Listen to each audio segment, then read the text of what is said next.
So in 2007, I was invited to become a tenure-track professor. Very exciting. Which meant I start teaching and I start working with students. Number one question of students I've found is, this is so overwhelming. What can I do? I think the first thing that Canadians can do is begin to question, right? How is it possible that we enjoy this kind of privilege and wealth, and that so many others live in the circumstances that really should not be present in the 21st century. So you begin to question your teachers. Why aren't we looking at global inequalities or justice issues within this class? Why aren't we studying legacies of colonialism or neo-imperialism?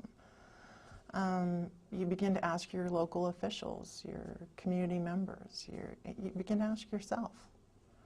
I believe that knowledge really is power, and we have to make an active choice about whether or not we want to know these things and engage with them or not.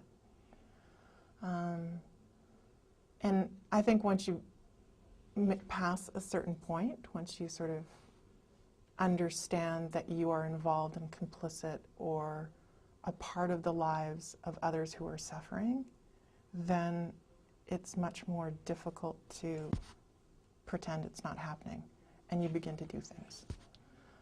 And I've seen it in many Canadians who've learned about this conflict. In 2003, very few people knew about Northern Uganda and what was happening there.